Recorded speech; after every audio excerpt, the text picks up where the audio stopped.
Uma vila banhada pelo sol, mas escondendo uma sombra mais escura que a noite. Bem-vindo ao Fio Silencioso. Eu sou seu anfitrião, Harold. Diga-me, de onde você está sintonizado hoje? Seus comentários significam muito para mim. Vamos começar. Não fazíamos nem uma semana que estávamos na Espanha, quando os problemas nos encontraram, como costuma acontecer, com um faro certeiro para os planos de férias do Monsieur Poirot. Pode-se dizer que a maldade aprendeu a farejar sua bagagem impecável. O convite viera de Lady Isabel Marbury, outrora uma anfitriã célebre em Mayfair, agora alojada para o verão em La Casa del Mirador, uma vila caiada de branco, erguida sobre um penhasco na Costa del Sol. O local fora uma torre de vigia moura, segundo nos contou nosso motorista, apontando para o parapeito ameado, onde buganvílias se espalhavam como uma bandeira carmesim. Ao anoitecer, o mar era um prato de estanho batido, e as longas janelas refletiam uma dúzia de pequenos pores do sol sobre a água. Nossa anfitriã coleciona o que está na moda, comentei com Poirot enquanto subíamos a estrada sinuosa. Palmeiras farfalhando, cigarras cantando como relógios superaquecidos. Atores, financistas, até uma arqueóloga. Ela tem uma reputação. Poirot, imaculado como sempre, apesar da poeira da viagem, torceu uma ponta do bigode com um cuidado proprietário. A reputação, mon ami, é um perfume delicado. Intrigas na medida certa, não muito forte. Nunca se deve esbanjar reputação. Seus olhos verdes estavam entretidos. Vamos observar, e voilá! Talvez aproveitar.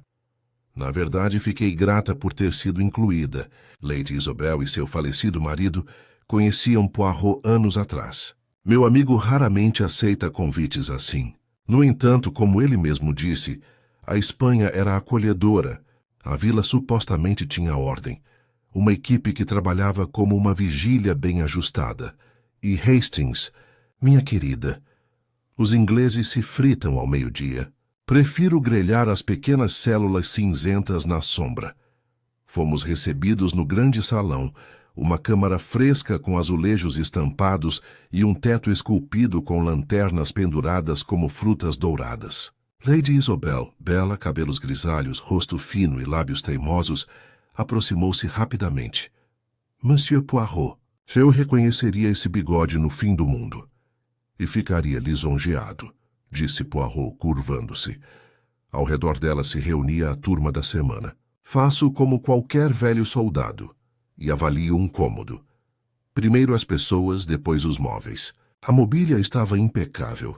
Antigos baús espanhóis, uma cadeira Barcelona moderna, um conjunto de cestos lavados com sal e limões, que davam a impressão de terem sido arrumados por alguém que detestava desorganizar qualquer coisa.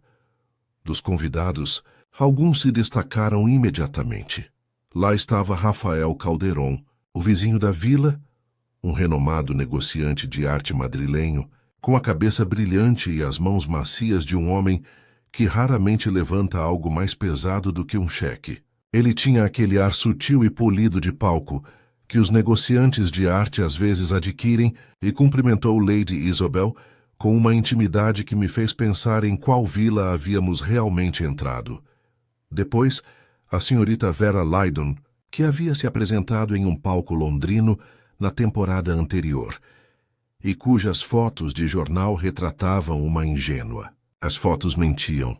Ela era bonita em vez de bonita, com um olhar cativante e uma risada baixa que sugeria uma atriz que nunca confundia o público com tolos. A arqueóloga era a doutora Beatriz Navarro, de Salamanca, pequena, precisa, com mãos bronzeadas pelo sol e uma expressão de curiosidade prática. Ela estava ligada a uma escavação no interior e falava com energia sobre um mosaico romano encontrado lá. Mais tarde, notei que ela examinava não as pessoas, mas o cômodo, como se quisesse catalogar a proveniência das próprias sombras.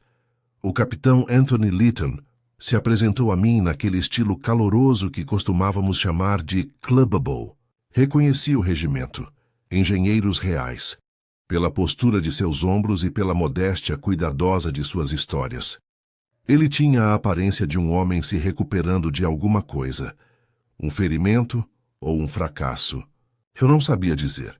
A senhora Inês Álvares, acompanhante de Lady Isobel, algo entre uma secretária e uma prima, movia-se discretamente, suavizando a maré social, enquanto os criados de jaleco branco serviam bandejas de xerez fino.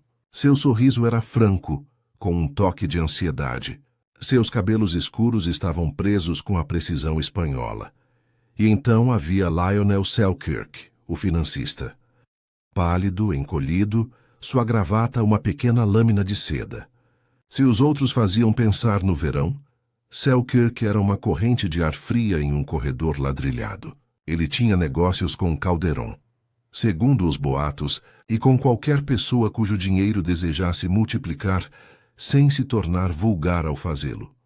Após as apresentações e os drinques, fomos conduzidos ao terraço, onde o mar se elevava e respirava como um grande animal adormecido abaixo de nós. O parapeito se estendia ao longo da borda do penhasco.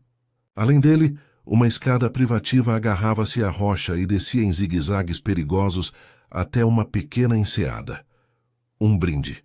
Lady Isobel ergueu o copo. Aos velhos e novos amigos e que esta casa nos dê paz. Paz, ecoou Selkirk com um sorriso tênue, contanto que o mercado permita. Os mercados são apenas anfiteatros modernos, observou a senhorita Lydon. Todos nós podemos ser leões ou mártires, dependendo do roteiro. Você se importaria em pensar em um roteiro? Perguntou o Dr. Navarro. A vida é menos teatral. A terra guarda seus registros, mas as pessoas esquecem. Nem todos. A voz de Poirot soou quase preguiçosa. Há aqueles que não esquecem, porque se organizam para não precisar. A ordem, madame, é o caderninho que o mundo recusa e por isso esquece. Lady Isobel riu. Então o senhor precisa nos emprestar seu caderno, Monsieur Poirot. Estamos todos precisando de ordem aqui.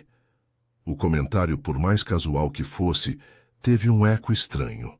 Vi a mão de Inês Álvares apertar brevemente um copo. O olhar do capitão Lytton deslizou para Selkirk e depois para longe. Não era nada, era tudo. A gente se acostuma, na companhia de Poirot, a sentir a sala se mover em torno de uma palavra. O jantar foi tardio e lânguido, como são as noites espanholas. Uma brisa suave levantou as chamas das velas nas lanternas. Comemos melão com presunto curado. E, em seguida, um prato de dourada grelhada que derretia na boca. A conversa fluiu tranquilamente, até que Calderon mencionou uma pintura. Ah, sim, disse ele sorrindo para Selkirk, a pequena surpresa que nosso anfitrião e eu estamos preparando. Para o aniversário de Isobel, algo requintado. Um pequeno desenho de Goya, talvez de uma coleção particular. Um estudo em giz preto. Um tesouro que você não pode pendurar, mas deve embalar. A compostura de Lady Isobel era perfeita, mas havia um lampejo, uma relutância. Vocês dois são generosos demais. Bobagem, disse Selkirk. O preço é o preço. A coisa é a coisa. A beleza precisa circular. O Dr. Navarro olhou para o negociante. E a procedência? Também circula. O sorriso de Calderon não se alterou. Doutor, com obras verdadeiras, a proveniência é um poema. Não desfiguramos a poesia com notas de rodapé à mesa. Algumas poesias custaram sangue, disse o Dr. Navarro. Fazemos anotações de rodapé para evitar que isso aconteça novamente. Foi nesse momento que o velho sino da torre tocou uma vez, uma nota surda e inesperada.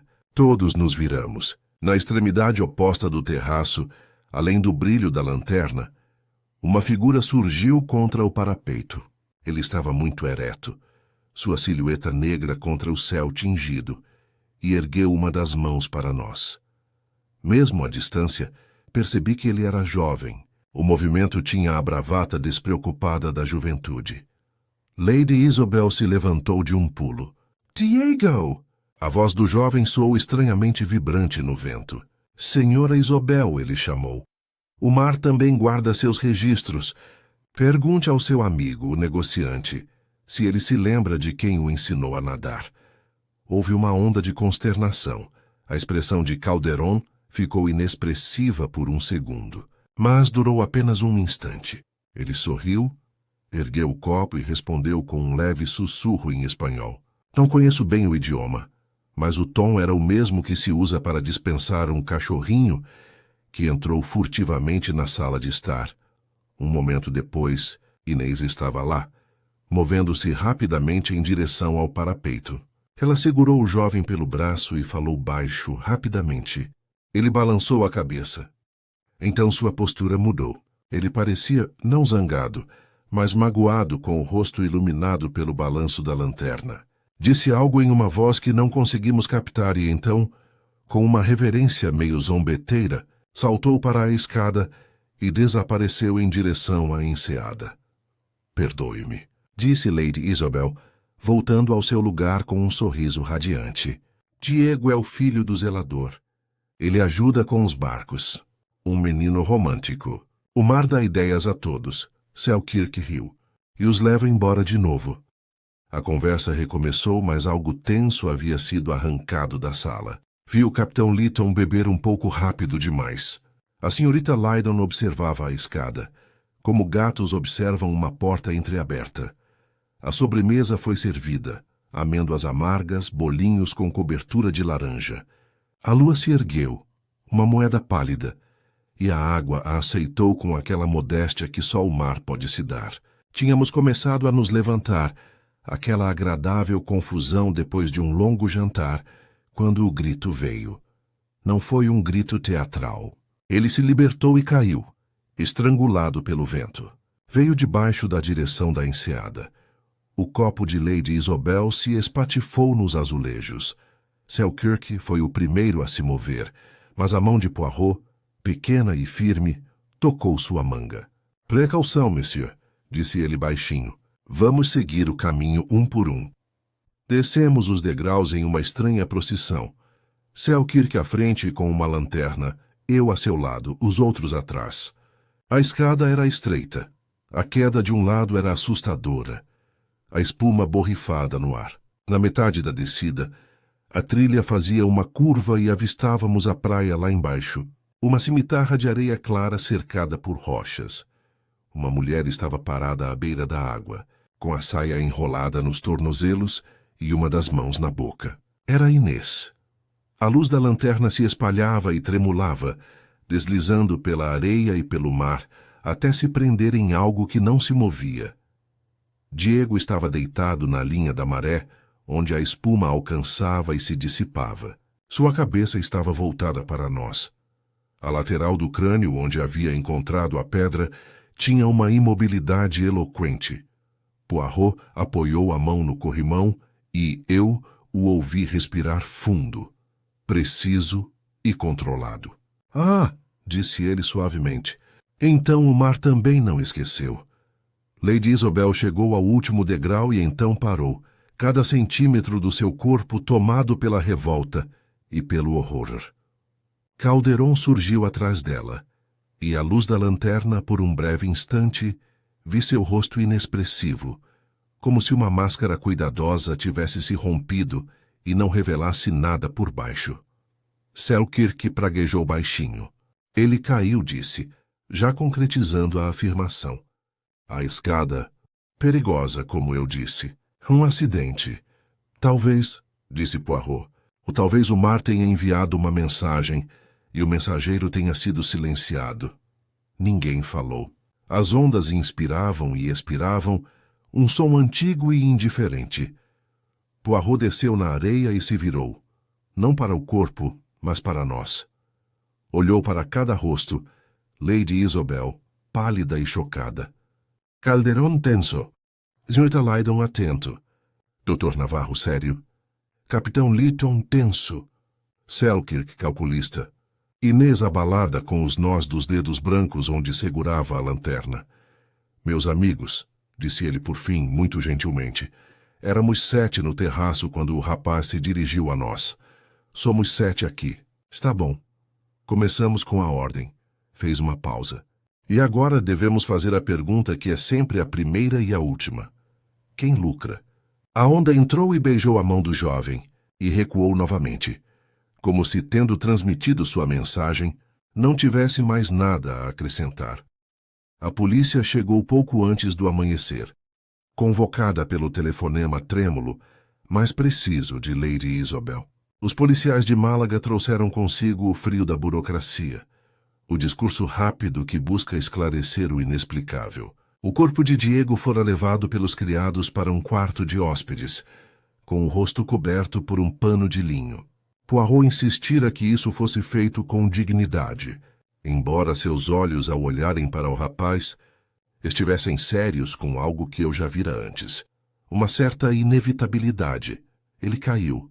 Repetiu o inspetor, um homem corpulento de cabeça quadrada e bigode elegante, que teria agradado Poirot em outro contexto. Os degraus são perigosos, a maresia os deixa escorregadios. O senhor Calderon o avisou, não é? Calderon assentiu suavemente. De fato, já mencionei isso a Lady Isabel várias vezes. Poirot inclinou levemente a cabeça. É gentil, monsieur. Se interessar tanto pela segurança do seu vizinho. É natural, disse Calderon, olhando-o nos olhos com educada indiferença. O inspetor olhou incerto para os dois. Tem certeza de que foi um acidente, monsieur Poirot? Poirot abriu as mãos. Não tenho certeza de nada, meu caro inspetor. Só tenho olhos que observam, ouvidos que ouvem e um nariz que fareja a desordem. Lady Isabel, que não dormira, virou-se bruscamente. Certamente já houve agitação suficiente. Diego era um rapaz tolo e impetuoso. Deve ter perdido o passo no escuro. O senhor o ouviu, inspetor. Ele estava bebendo, tenho certeza. O doutor Navarro, parado na porta, disse baixinho. Não havia cheiro de álcool nele. A sala ficou em silêncio. O olhar de Poirot se voltou para ela, e uma pequena faísca brilhou em sua calma. Tem certeza, doutora? Ela assentiu. Exatamente. Eu o examinei quando você o trouxe. Não havia cheiro de álcool, e suas pupilas estavam limpas, mas o ferimento... Ela hesitou. Não é consistente com uma queda. O ângulo. Muito baixo, muito limpo. O golpe veio de trás com força. O inspetor franziu a testa, murmurou algo em espanhol para seu assistente e começou a escrever. Poirot olhou para Lady Isabel. Madame, quem tem acesso a esta escada depois da meia-noite? Pessoal, respondeu ela, cansada. A praia é particular, mas o caminho é aberto a partir do terraço. Embora eu não consiga imaginar ninguém se aventurando lá embaixo no escuro. Pelo contrário, disse Poirot suavemente, imaginação é a única coisa que estou sempre preparado para esperar. Deixamos as autoridades com seus afazeres e nos reunimos novamente no salão. A luz do sol da manhã entrava em longas faixas através das venezianas. O café havia sido trazido, mas ninguém o bebeu. Os convidados permaneceram em um silêncio constrangedor, até que Selkirk, que jamais suportava a quietude que não conseguia controlar, disse bruscamente, devemos ser práticos. O garoto fez algum tipo de acusação ontem à noite. Bobagem sobre aulas de natação, não é? Contra você, Calderon. Calderon deu um leve sorriso. Sim, e contra ninguém mais. Ele sempre foi insolente. Uma pena. Mas esses garotos chamam confusão. Convidá-lo e encontrá-lo são duas coisas diferentes, disse Poirot. Ele se moveu delicadamente até a janela, com as mãos atrás das costas, e espiou pelas frestas o mar cintilante lá embaixo.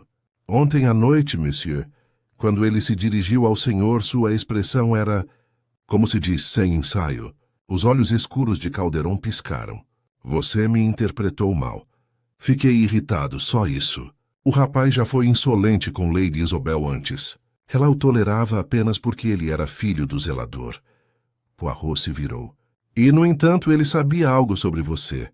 Algo sobre o passado, talvez? Sobre como você aprendeu a nadar. Um leve rubor percorreu as bochechas de Calderon.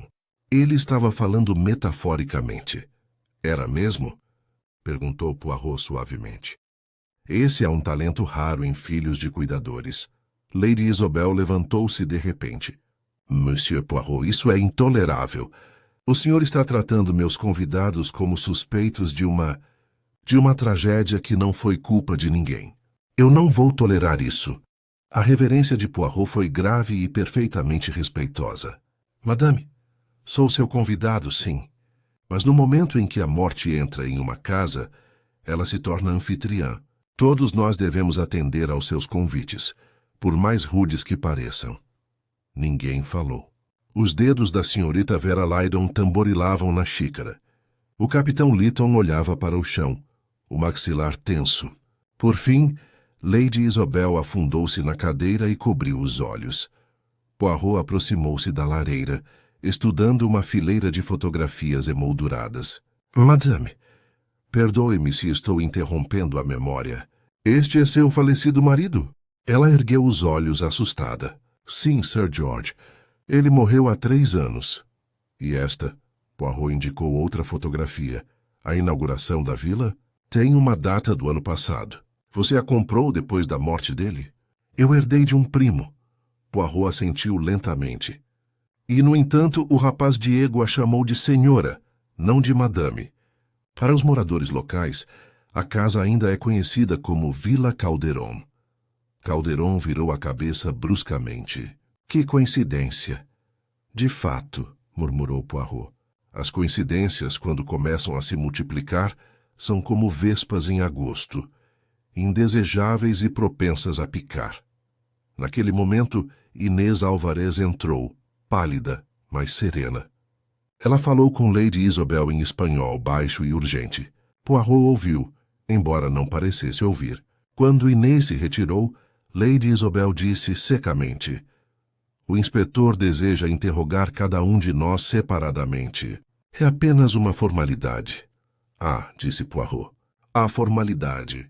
Sempre uma palavra útil quando se quer esconder que algo está longe de ser formal. Mais tarde, quando chegou a minha vez de ser interrogado, encontrei o inspetor ríspido e sem imaginação. Ele perguntou quando eu vira o menino vivo pela última vez e se algum de nós havia descido as escadas antes de ouvir o grito.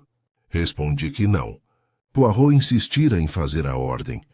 Quando voltei, Poirot estava sozinho no terraço, olhando para a escada estreita. Juntei-me a ele.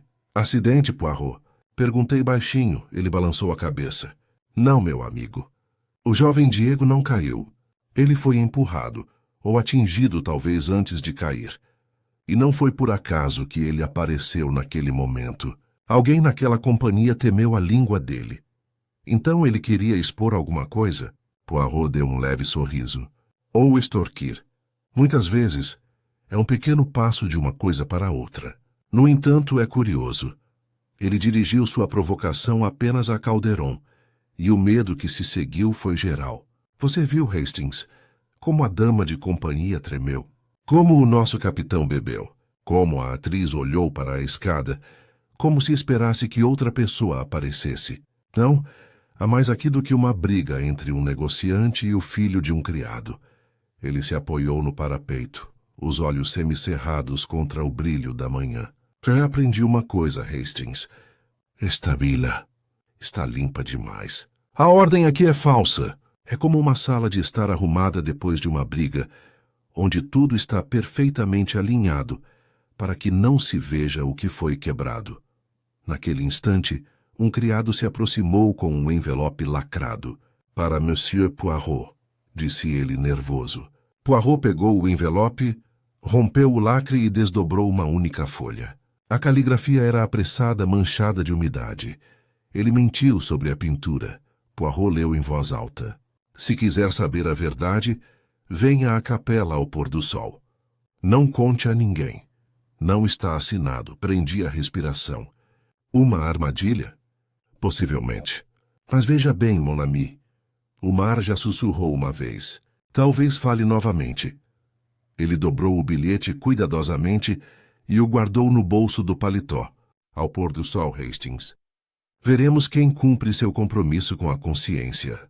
A tarde passou sob uma névoa de calor e tensão. A polícia permaneceu na vila, movimentando-se com aquela solene eficiência peculiar à burocracia quando cercada de riqueza.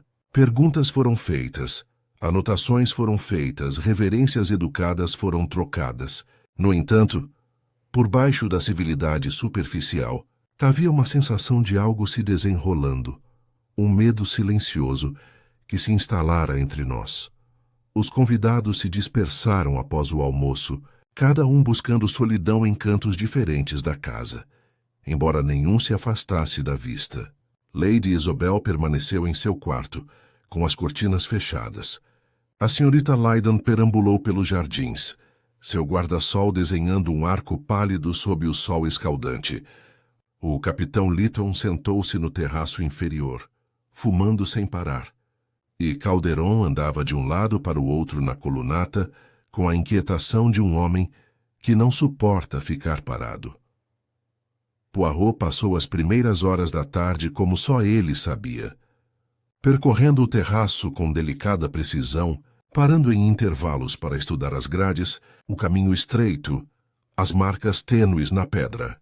Eu o observava da sombra, caderno na mão, sentindo-me como um colegial tentando seguir a lógica de um mestre matemático. Ele se agachou uma vez para examinar um pedaço de areia perto da base da escada.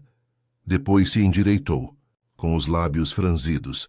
Observe, Hastings, que as pegadas descem até a beira do mar, mas nenhuma retorna. A maré? Arrisquei. A maré, sim, apaga muita coisa. Mas não tudo. Aqui, veja só. Uma pegada feita por um sapato mais pesado, a marca profunda, distinta. Os pés do jovem Diego estavam descalços. Alguém o seguiu. Mas esse alguém não voltou pelo mesmo caminho. Acho que talvez tenham retornado por outro caminho. Existe outro caminho? Perguntei surpreso. Poirot assentiu. Na base do penhasco, há uma trilha menor usada por pescadores. Vi-a marcada na planta da propriedade esta manhã, no escritório de Lady Isobel. Ela serpenteia pelas rochas, até uma pequena enseada onde os barcos são guardados. Poucos a conhecem agora, mas quem mora aqui há tempo suficiente, ou explora com muita curiosidade, pode encontrá-la. Antes que eu pudesse responder, o som fraco de música de piano veio das janelas abertas acima.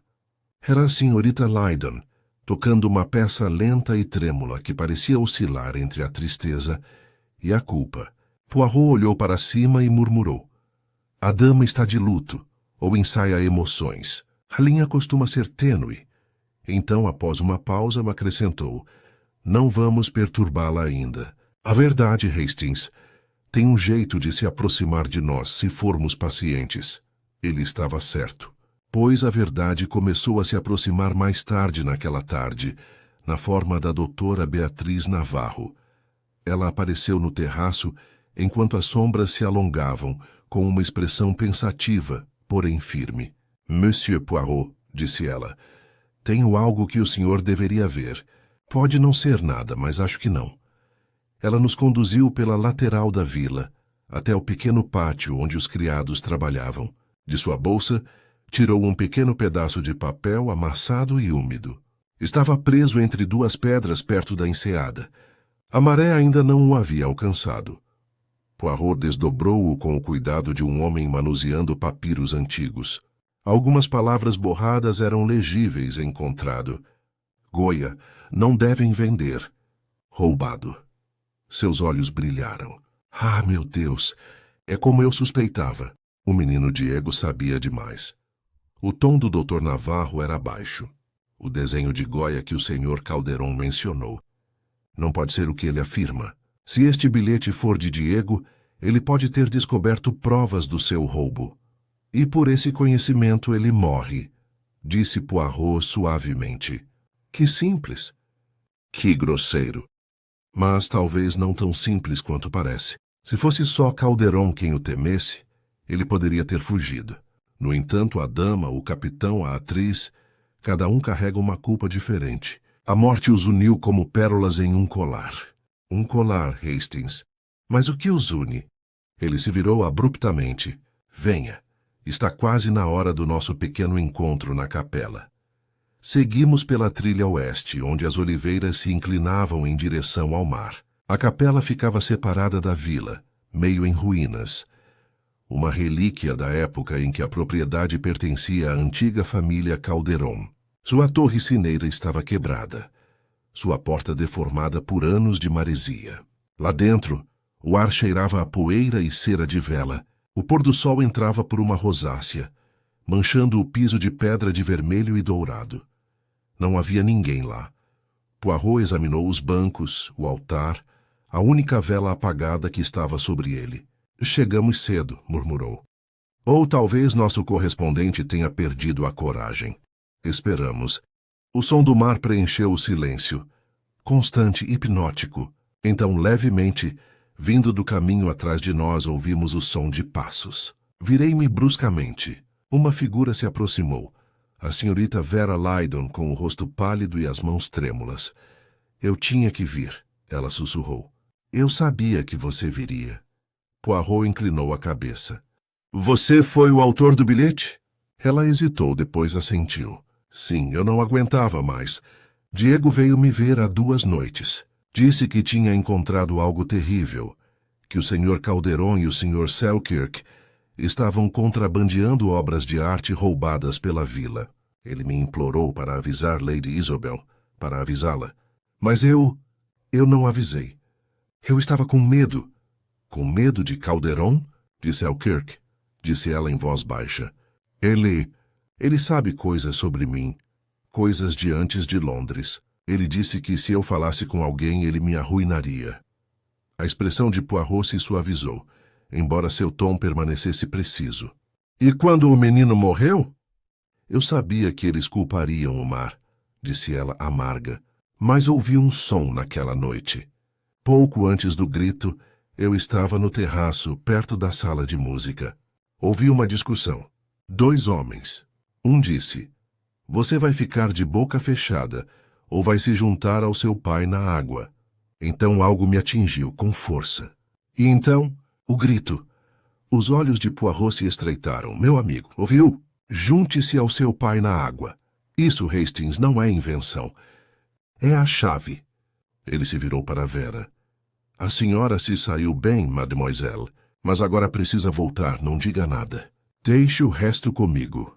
Ela olhou para ele assustada, mas aliviada, e partiu rapidamente em direção à vila. À medida que seus passos se dissipavam, Poirot permaneceu imóvel. O pôr do sol lançava longas faixas vermelhas sobre o chão da capela, e sua sombra se estendia ao lado delas, pequena, mas inabalável. Hastings, disse ele por fim. As palavras nos dizem muito. O pai se afogou, talvez anos atrás. O pai de Diego. E quem, eu me pergunto, era próximo o suficiente da família para saber disso? O negociante de arte, sim, mas talvez também outro. A dona da casa, seu falecido marido, sua fortuna. Um padrão começa a se formar. Ele olhou para a vila que escurecia, as primeiras luzes se acendendo em suas janelas como olhos cautelosos. Esta noite, Hastings, veremos as máscaras caírem. E quando isso acontecer, então, eu acho, o mar devolverá o que levou. O sol já havia desaparecido completamente quando retornamos à vila, e um crepúsculo azul prateado se instalara sobre os penhascos. O mar lá embaixo murmurava com uma calma enganosa, como se também estivesse à espreita. Luzes brilhavam através das grandes janelas em arco do salão.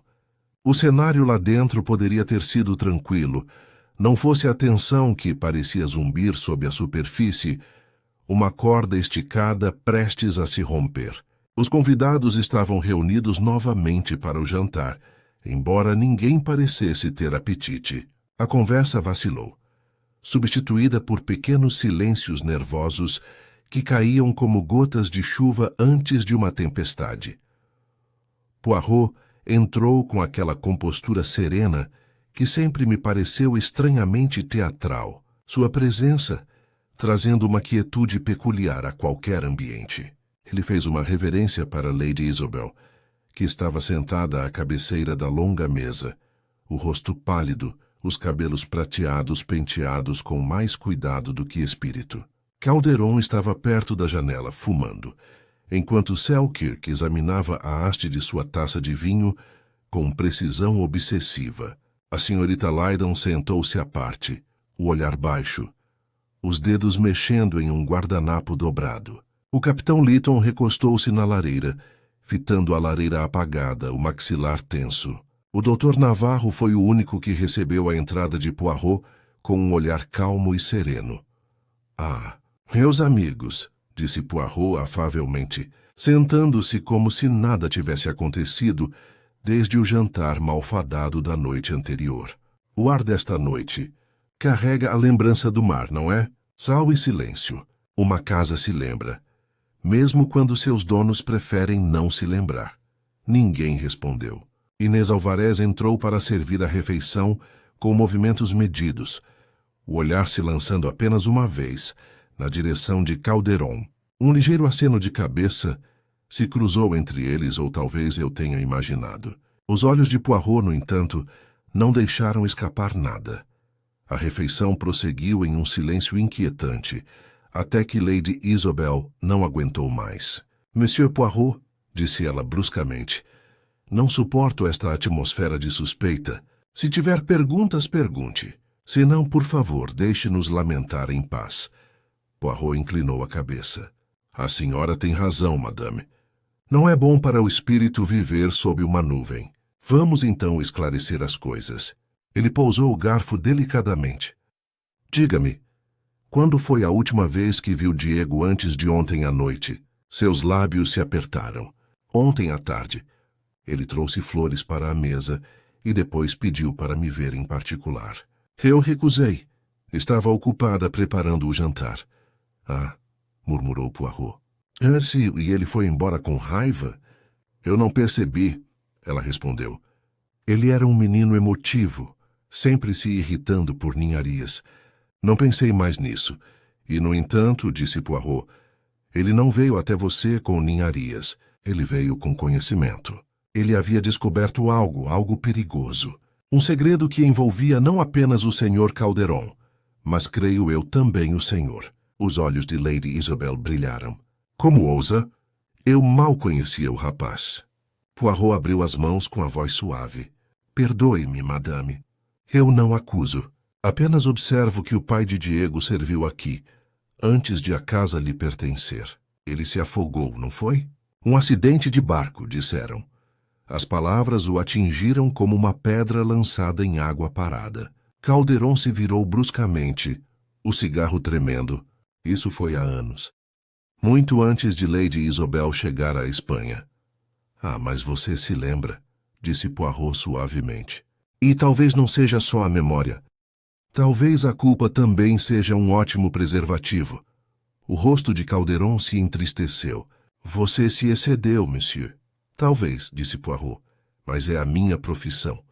Ele se levantou lentamente, seu pequeno corpo parecendo ganhar altura com a gravidade da voz. Ontem à noite o rapaz o acusou em público. O senhor ficou surpreso, sim, mas não o suficiente. O senhor não perguntou o que ele queria dizer, apenas sorriu. Esse sorriso, Sr. Calderon, foi ensaiado há muito tempo. Selkirk interrompeu com um tom cortante de impaciência. Isso é um absurdo. Vamos ser julgados pelas nossas expressões agora. O garoto estava claramente perturbado. Não há mistério algum aqui, Mosiricail, só isso. Poirot voltou o olhar para ele, calmo e inabalável. No entanto, Monsieur Selkirk, o senhor foi rápido em declarar que se tratava de um acidente, antes mesmo de ver o corpo. Essa não é a reação de um homem meramente incomodado. É a pressa de alguém que teme o que a verdade revelará. A mão de Selkirk apertou o copo até que ele se partiu, e o vinho se derramou como sangue na toalha de mesa. Você vai se arrepender dessa insinuação, disse ele entre dentes. Talvez, respondeu Poirot suavemente. Mas veja bem, eu sou muito paciente. A verdade é que ela sempre chega, às vezes pelo mar, às vezes pelo silêncio. Lady Isobel empurrou a cadeira para trás abruptamente. Chega! Não permitirei este interrogatório em minha casa. O senhor está se esquecendo de si mesmo, Monsieur Poirot. Não, madame, disse Poirot baixinho. Eu me lembro muito bem. Foram outros que se esqueceram. O menino, o pai, a verdade sob este teto. O som do mar se elevou, ecoando fracamente através das portas abertas do terraço. Ninguém se moveu. Então, de algum lugar além do jardim, veio o toque distante do sino da capela. Um som oco que fez até Selkirk estremecer. A doutora Navarro levantou-se de repente. Se me der licença, Lady Isobel, vou tomar um ar. Ela saiu rapidamente, com as sandálias batendo no mármore. O olhar de Poirot a seguiu pensativo. Depois que ela se foi, ele se virou mais uma vez para a mesa. Vamos encerrar, meus amigos. Amanhã falarei com cada um de vocês, mas esta noite a vila precisa descansar. Durmam, se puderem, pois pela manhã, talvez, o mar revele mais de um segredo. Ele fez uma reverência e, com aquela autoridade silenciosa que não admitia discussão, partiu. Eu o segui pelo corredor com o pulso ainda acelerado pelo confronto. Poirot, eu disse, você está provocando pânico neles. Acha mesmo que algum deles vai confessar? Ele deu um leve sorriso.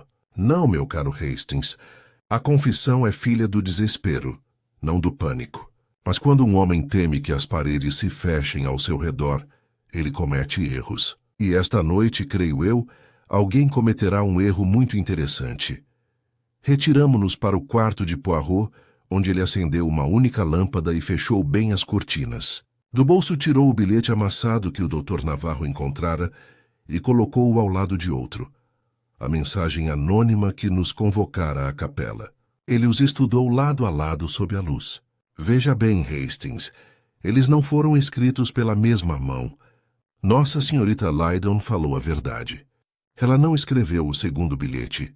Portanto, outra pessoa queria que eu estivesse na capela esta noite. Alguém que esperava que eu não voltasse vivo, talvez. Olhei para ele. Então, alguém sabia que você iria?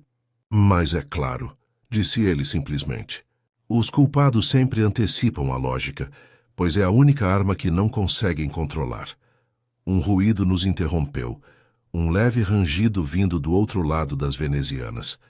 Poirot virou a cabeça bruscamente.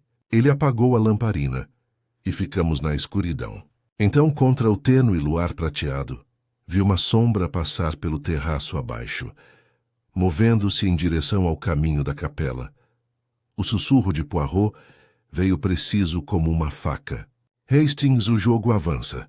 Vamos segui-lo, em silêncio e com o máximo cuidado, pois esta noite, creio eu, podemos caminhar ao lado do próprio assassinato.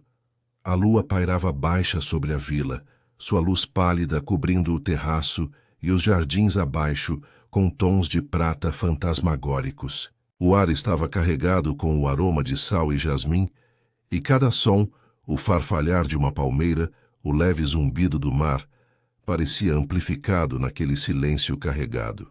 Poirot se movia à minha frente, com a precisão silenciosa de um gato, sua pequena figura surpreendentemente leve sobre as lajes. Descemos a escada estreita que levava ao caminho da capela, cada passo cauteloso, deliberado. A sombra que tínhamos visto, uma figura movendo-se rapidamente, envolta na noite, havia desaparecido no contorno mais escuro das árvores que margeavam a beira do penhasco. Seguimos a trilha que se curvava para baixo, o cascalho estalando levemente sob nossos sapatos. A capela surgia à frente, meio em ruínas, o arco quebrado emoldurando um pedaço do céu iluminado pela lua. De dentro, vinha um leve ruído de movimento. Alguém se mexendo, talvez, ou colocando algo no chão de pedra. Poirot ergueu um dedo pedindo silêncio, a cabeça inclinada para o lado. Então, em voz quase um sussurro, disse: Não fale, Hastings, observe. Aproximamo-nos da porta e espiamos pela porta entreaberta. Lá dentro havia uma figura de costas para nós, mas alta, angulosa e inconfundivelmente masculina. A lanterna em sua mão projetava sua sombra no alto da parede.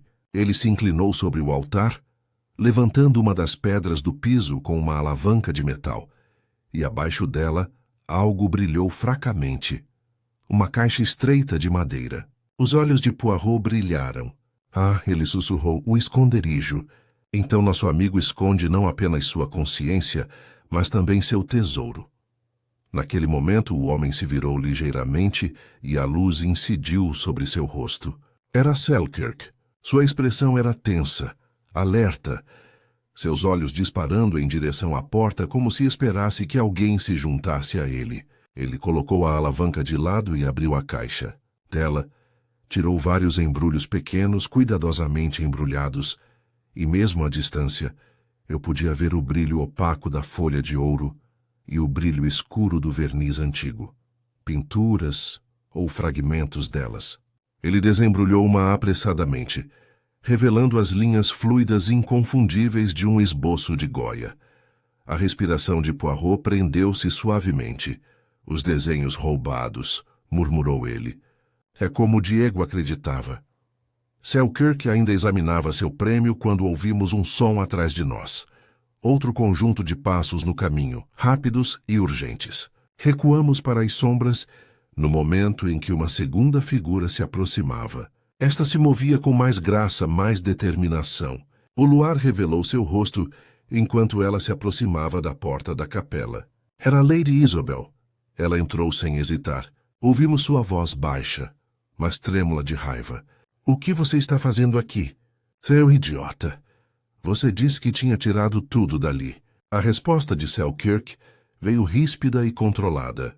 Você me disse para mantê-los seguros. É exatamente isso que estou fazendo. Mas com aquele furão belga farejando por aí, preciso realocá-los antes do amanhecer. Então por que logo agora? Sua voz falhou um pouco. Se alguém te vir... Ninguém vai me ver, interrompeu Selkirk. A menos que você mesma pretenda me trair. Eu te disse, Isabel, estamos juntas nessa. Você assinou os documentos de transferência. Você aceitou a garantia de Calderon. Se esses esboços forem rastreados, você está acabada. Houve um silêncio tão denso que parecia físico. O rosto de Poirot, de perfil ao meu lado, era ilegível. Apenas seus olhos se moviam, percorrendo-o com aquela inteligência aguçada que enxergava padrões antes que eles se revelassem a qualquer outra pessoa. Lady Isabel falou novamente, mais baixo agora, quase suplicante. Eu queria parar, Lionel. Depois que George morreu, eu queria fazer desta casa um refúgio, não uma maldição. Calderon me convenceu de que as pinturas seriam inofensivas, que passariam silenciosamente por aqui. Mas então Diego encontrou uma. Ele veio até mim. Eu lhe disse, implorei para que você lidasse com Calderon, não. A voz de Selkirk atravessou a dela como um chicote. Lidar com Calderon? Ele é um covarde. O garoto tinha que ser silenciado, Isabel. Não havia outro jeito. Seu suspiro rasgou a noite como uma ferida. Você o matou? Não seja dramática. Foi um acidente. Ele se debateu. Eu o empurrei, só isso. A mão de Poirot apertou minha manga. Agora, Hastings, sussurrou ele. Precisamos fazer nossa entrada. Ele deu um passo à frente, entrando pela porta, e a luz da lanterna incidiu em cheio sobre seu terno branco imaculado. Um acidente, Monsieur Selkirk, que é curioso. O mar não aprova acidentes. Ela devolve a verdade, pedaço por pedaço. O rosto de Selkirk ficou pálido. Poirot, que diabos! Lady Isabel se virou, levando a mão à boca. Monsieur Poirot, o senhor ouviu? Sim, madame, disse Poirot gentilmente. Já ouvi o suficiente. Os desenhos roubados de Goya, o contrabando por esta vila, a morte do garoto que descobriu o segredo. Essas são as peças do quebra-cabeça. A senhora temia ser exposta. O jovem Diego, leal ao seu falecido pai, veio em busca de justiça, e por isso foi silenciado. Selkirk deu um passo à frente com o maxilar tenso. Você acha que consegue provar? Não há provas. Nada me liga. Pelo contrário, disse Poirot suavemente. Há o bilhete que Diego escreveu, há os desenhos em sua mão e há uma testemunha que ouviu sua discussão com ele. Ele se virou ligeiramente para mim, embora suas palavras fossem dirigidas a Selkirk. E quando um homem furioso, grita sobre o pai de outro, ele revela demais. Você sabia que o pai de Diego se afogou porque estava lá anos atrás, quando a morte dele proporcionou o primeiro desaparecimento conveniente, não é? Por um momento pensei que Selkirk fosse lhe dar um soco. Então seus ombros caíram e ele riu amargamente. Você é esperto, Poirot, mas a esperteza não vai te salvar. Sua mão disparou para o bolso. Percebi o brilho do metal. A voz de Poirot era calma. Não, monsieur. A violência nunca salva. Nem o senhor, nem a consciência que a acompanha. Antes que Selkirk pudesse se mover mais, uma voz de comando gritou atrás de nós. Polícia! Larguem isso! O inspetor de Málaga irrompeu na capela com 2 policiais, revólveres em punho. Lady Isobel gritou e se jogou contra a parede. Selkirk hesitou. Depois deixou a pistola cair com estrondo nas pedras. O inspetor o agarrou gritando ordens em espanhol rápido. Poirot apenas ajeitou os punhos da camisa, com uma expressão de satisfação cansada. Parece, Hastings, que o mar realmente falou. Enquanto Selkirk era levado, Lady Isobel olhou para Poirot com os olhos marejados de lágrimas. Eu nunca quis isso, sussurrou. Eu só queria esquecer. Poirot inclinou a cabeça. Ah, madame, esquecer é uma arte ainda mais rara que roubar, mas infelizmente não pode ser comprada e não pode ser escondida sob o chão de uma capela. Lá fora, as ondas quebravam fracamente lá embaixo, como se ecoassem suas palavras. O luar brilhava no caminho, revelando 2 conjuntos de pegadas que levavam de volta à vila. Uma firme, medida e segura. A outra, arrastando-se como se carregada pelo peso de tudo o que estivera oculto sob o sol espanhol. O amanhecer surgiu pálido e sem vento, o mar transformado num espelho que parecia prender a respiração. Do terraço da casa del Mirador, o horizonte parecia quase irreal, parado demais, perfeito demais. No entanto, por trás daquela calma eu sentia o desconforto que pairava em cada canto da casa. Os criados se moviam silenciosamente, evitando o grande salão onde os acontecimentos da noite já haviam se tornado lendas sussurradas nos corredores. A polícia havia partido antes do nascer do sol, levando Selkirk com eles, embora seu nome já tivesse sido apagado dos lábios de Lady Isobel, como se ele nunca tivesse existido. Calderon pela primeira vez parecia mais velho, seu autocontrole habitual rachado nas bordas. Poirot, impecavelmente vestido como sempre, estava sentado à mesa do café da manhã, com uma xícara de chocolate, olhando pensativamente para o jornal que não havia lido. Você está estranhamente silencioso, Poirot, eu disse, sentando-me na cadeira ao lado dele. Parece que o caso está resolvido. Selkirk confessou, ou quase isso. Com certeza é o fim da história. Poirot ergueu os olhos lentamente, os olhos aguçados e vivos apesar das sombras tênues sob eles. O fim, Hastings? Não, não. É apenas o fim da primeira apresentação. A cortina caiu, mas a verdade... Ela ainda espera nos bastidores. Franzi a testa. Mas o que mais há? Você o ouviu admitir que empurrou o garoto. Os desenhos roubados foram encontrados. Até Lady Isobel. Bem, ela pode ter sido tola, mas é culpada de pouco mais do que ingenuidade. A boca de Poirot se curvou naquele pequeno sorriso cúmplice que eu já vira antes, aquele que geralmente precedia a revelação. Meu caro Hastings, você insiste em pensar que o crime é uma questão de mãos. Não é, o crime começa no coração, depois sobe, até a cabeça, e só por último chega às mãos.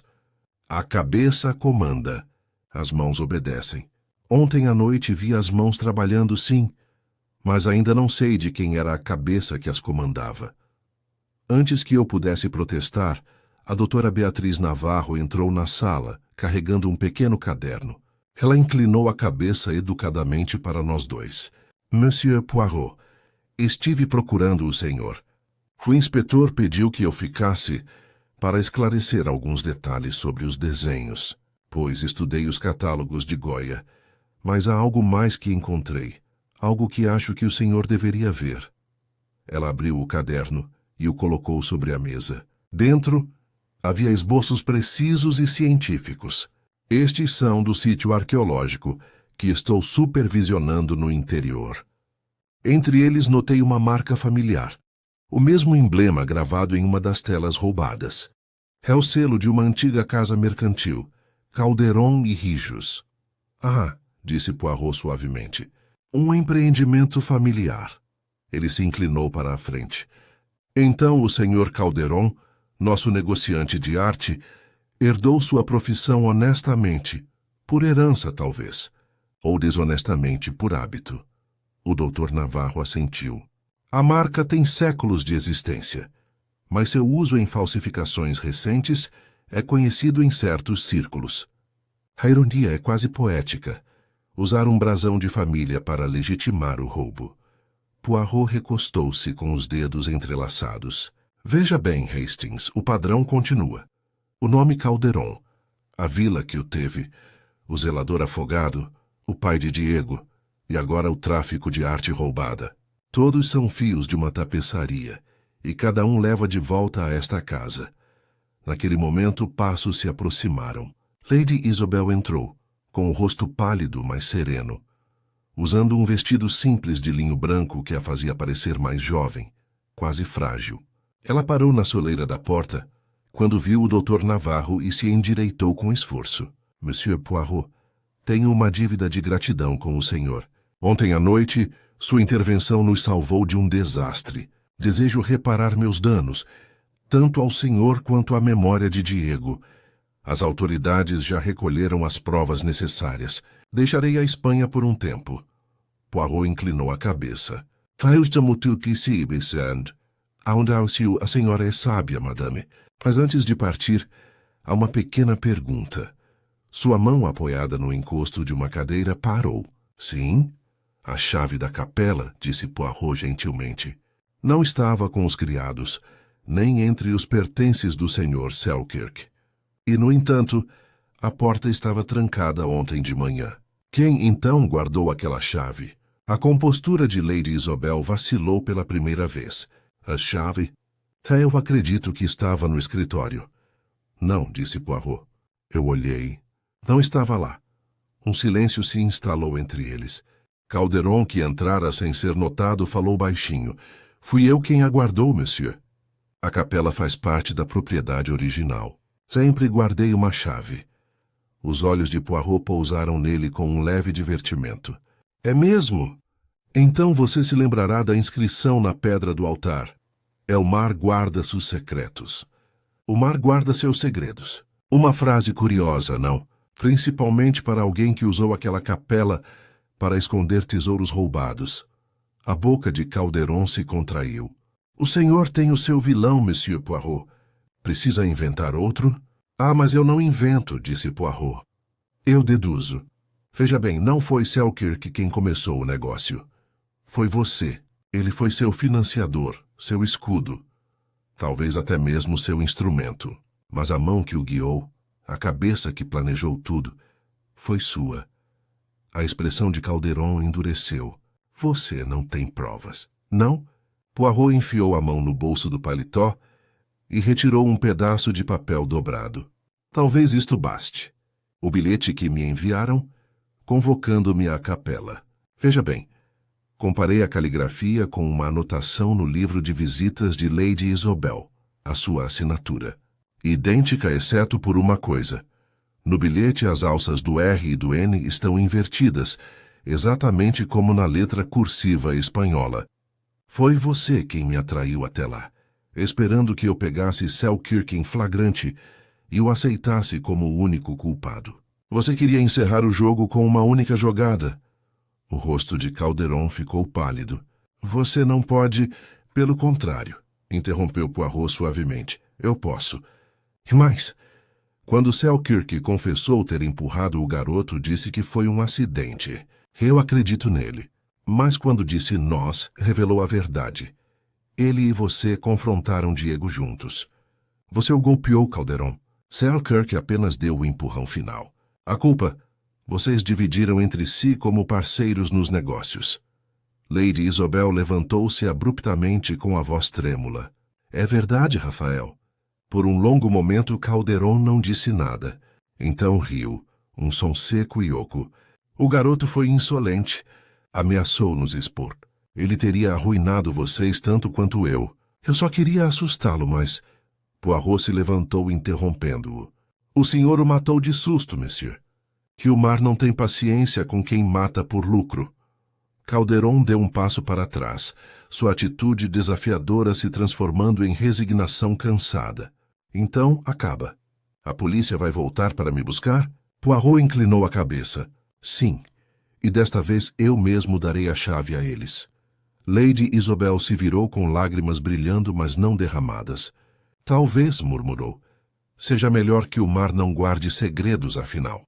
Poirot a encarou com profunda compaixão. Madame, o mar se lembra do que desejamos esquecer. Mas é a consciência humana que se recusa a deixar a maré levar isso embora.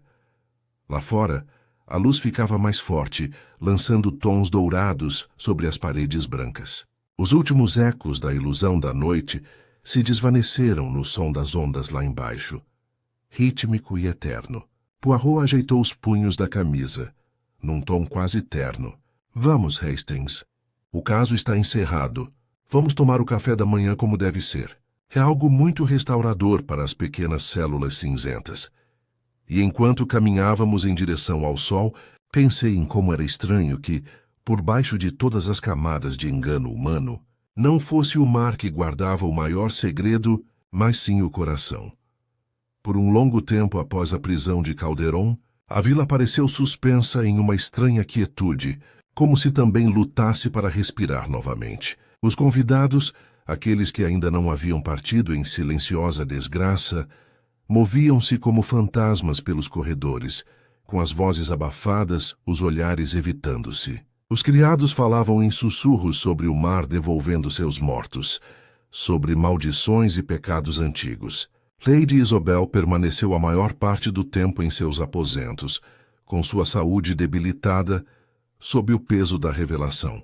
No entanto, Poirot, sempre metódico mesmo depois da tragédia, não demonstrava nenhum sinal de repouso.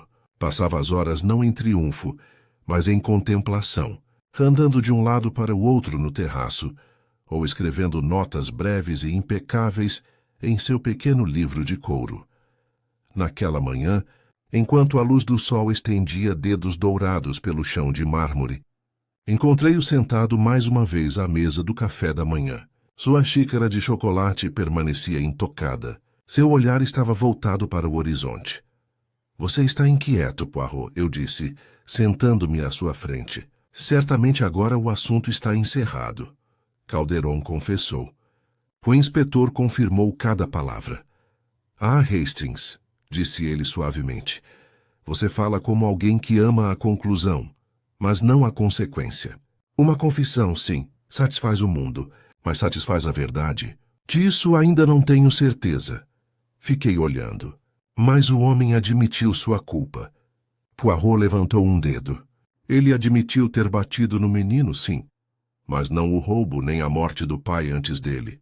Seu tom, sua frase, a ausência de verdadeiro remorso, tudo isso me diz que ainda falta uma peça. Uma pequena peça, mas que decide todo o padrão. Suspirei. Quer dizer que você ainda acha que tem mais alguém envolvido? Não envolvido, Hastings. Responsável. Ele se inclinou para a frente, os olhos brilhando com aquela luz peculiar que só aparecia quando sua mente se aproximava da revelação. Eu falei do crime que começa no coração. O coração de Calderon. Ah, esse foi o instrumento, não a origem. Houve outro que tocou a melodia. Antes que eu pudesse pressioná-lo, uma leve batida soou na porta. Inês Alvares entrou com o rosto pálido, mas sereno. Ela carregava uma carta dobrada e selada com um leve traço de cera azul. Para o senhor, Monsieur Poirot, disse ela. Foi encontrada esta manhã entre a correspondência de Lady Isobel. A letra não é dela. Poirot pegou a carta delicadamente, examinando o lacre antes de quebrá-lo. A escrita interna era elegante, porém apressada, com as linhas levemente borradas pela umidade. Leu em silêncio, e então ergueu os olhos bruscamente, segura. Hastings, nosso ato final se aproxima. O que é isso? Perguntei. Ele me entregou a página. As palavras eram poucas, escritas com uma caligrafia masculina e inclinada. A verdade não está com Calderon. Pergunte à senhora sobre o barco e a tempestade de 10 anos atrás. Pergunte por que ela tem medo do mar. Olhei para cima, assustada. Isso pode ser uma brincadeira cruel. Certamente Lady Isobel já sofreu o suficiente. Poirot balançou a cabeça lentamente. Não, mon ami. A mão que escreve a verdade não tem tempo para brincadeiras. A referência ao barco é precisa demais. A tempestade 10 anos atrás. O afogamento do pai de Diego. Você não se lembra do que Selkirk gritou para o garoto? Você vai se juntar ao seu pai na água. Essa frase nasceu da memória, não da invenção. Ele se levantou, já abotoando o paletó. Venha. Lady Isobel precisa falar agora, antes que a maré de silêncio volte a cobrir tudo. Nós a encontramos na sala de música, sentada perto da janela aberta. Uma brisa suave agitava as cortinas transparentes, trazendo o cheiro de sal e o som distante das gaivotas. Ela olhou para cima quando entramos, com o rosto contraído e os olhos marejados de insônia. Madame, disse Poirot gentilmente, lamento ter me intrometido novamente, mas há uma coisa que só a senhora pode nos contar. A verdade sobre a noite em que o pai de Diego morreu. Ela ficou visivelmente tensa. Achei que o assunto já estava encerrado há muito tempo. Foi um acidente. Uma tempestade o pegou enquanto ele estava no mar. Ah, murmurou Poirot. A versão oficial, sim. Mas a outra, uma versão sussurrada pelas ondas. Veja bem, recebi um bilhete sugerindo que a verdade era outra. Sua compostura vacilou. Uma pontada de medo a atingiu. Um bilhete? Sim, disse Poirot suavemente. De alguém que sabe o que aconteceu naquela noite. O barco, a tempestade e o seu medo do mar. Não é o seu medo da água que atrai, madame, mas o seu medo da memória. Por um momento, silêncio. Então, quase inaudível, ela disse, era George, meu marido. Poirot inclinou a cabeça. Ah, continue. Sua voz tremia enquanto falava. Ele ficou furioso naquela noite. Ele soube do contrabando, embora eu não soubesse de nada na época. Ele confrontou Calderon e o pai de Diego, Manuel. Implorei que deixasse isso para as autoridades, mas ele insistiu em navegar até eles, para ver as evidências com os próprios olhos. O mar estava agitado. Eu o segui para detê-lo. Quando cheguei à enseada, eles já estavam brigando. George atingiu Manuel. Ele caiu, na água. Houve gritos, depois silêncio. A próxima onda o levou embora. Ela levou a mão trêmula aos lábios. George jurou que foi um acidente. Eu acreditei nele. Eu queria acreditar. Calderon ajudou a esconder. Disse que o menino era pequeno demais para entender, que era misericórdia deixá-lo pensar que o pai havia se afogado sozinho. Mas a culpa? A culpa nunca o abandonou. Ele começou a beber, a remoer. Morreu 2 anos depois um homem assombrado por fantasmas. Poirot ouviu sem interromper, com o rosto indecifrável. Quando ela terminou, ele disse baixinho. E assim a senhora construiu sua casa exatamente no lugar onde o segredo começou, na esperança de esquecer. Mas não se pode enterrar o passado, madame. Ele espera. Ele respira. Lágrimas brotaram em seus olhos. Você acha que eu sou um monstro? Poirot balançou a cabeça. Não. Acho que a senhora é uma mulher que confundiu silêncio com paz. A diferença, madame, é fatal. Ele se virou então, olhando para o mar iluminado pelo sol. O bilhete que você recebeu não veio de Calderon, mas de Inês Alvarez. Ela era a filha do zelador. Ela sabia a verdade sobre a morte do irmão e do pai antes dele, mas escolheu a compaixão onde outros escolheram a mentira. Ela me deu a última parte. Lady Isobel cobriu o rosto com as mãos, soluçando baixinho. Poirot deixou-a chorar em silêncio e disse quase para si mesmo. Então o círculo está completo. Os pecados dos pais, as dívidas dos filhos, tudo pago integralmente. Quando a deixamos, o som do mar preencheu o ar mais uma vez. Constante, eterno. No terraço, Poirot parou olhando para o horizonte. Veja bem, Hastings, disse ele, o mar não guarda segredos. Ele só espera a maré certa para revelá-los. Observei-o em silêncio, o peso do caso me pressionando mais do que qualquer outro antes. A justiça havia chegado, mas parecia algo mais pesado que a vitória, algo inevitável como o impacto das ondas contra a praia. Poirot ajeitou o chapéu, suspirou baixinho e disse: "Vamos, mon ami. O sol está alto, e até o coração precisa descansar depois da tempestade." Naquela noite, um silêncio se instalou sobre La Casa del Mirador como nenhum outro jamais havia ocorrido. Não era exatamente paz, mas o silêncio peculiar que se segue à confissão, o silêncio de uma ferida finalmente exposta ao ar. O mar além do terraço cintilava como metal polido, indiferente e eterno, e das janelas abertas vinha o eco tênue das ondas recuando ao longo das rochas. Lady Isobel havia se retirado, exausta pelas revelações da manhã. A polícia havia tomado novos depoimentos, e Inês Álvares, embora visivelmente abalada, respondera às perguntas com compostura. Poirot, no entanto, permaneceu inquieto. Jantou levemente, mal tocando a refeição preparada pelos criados, e depois foi até a varanda, onde o ar era fresco e levemente perfumado com flores de limão. Eu o segui até lá, sabendo que, apesar de sua alegação de que o caso estava concluído, sua mente ainda trabalhava por fios invisíveis. As estrelas brilhavam acima de nós, frias e nítidas contra a escuridão. Poirot estava parado junto à balaustrada, olhando para a tênue faixa branca das ondas. "Você ainda está pensando", eu disse, quebrando o silêncio. "Você não pode negar." Ele sorriu levemente, seu perfil prateado esculpido pelo luar. "Mas é claro, Hastings. É a natureza do pensamento.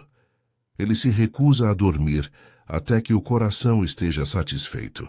Descobrimos a culpa, sim. Restauramos um pouco de justiça. E, no entanto..." Ele gesticulou em direção ao mar escuro. "A história, meu amigo, parece inacabada." Franzi a testa. "Inacabado? De que maneira?" "Calderon está preso. Lady Isobel confessou sua participação e Selkirk, bem, ele enfrentará os tribunais. Certamente é só isso." Poirot balançou a cabeça. "Não, mon ami. Nem todos. Resta uma pergunta sem resposta, que me preocupa muito. Quem enviou a última carta? Aquele que te contou sobre a tempestade e o barco?" "Sim." Lady Isobel achou que vinha de Inês, mas Inês negou quando perguntei baixinho pouco antes do jantar. Ela sabia da tempestade, sim, mas não escreveu a carta. Sua mão tremia enquanto ela jurava. Senti um pequeno arrepio percorrer meu corpo. "Então quem?" "Exatamente", disse ele suavemente. "Quem mais poderia saber tanto? A menos que o próprio mar tenha aprendido a escrever." Ele deu uma risadinha seca, mas sem nenhuma alegria.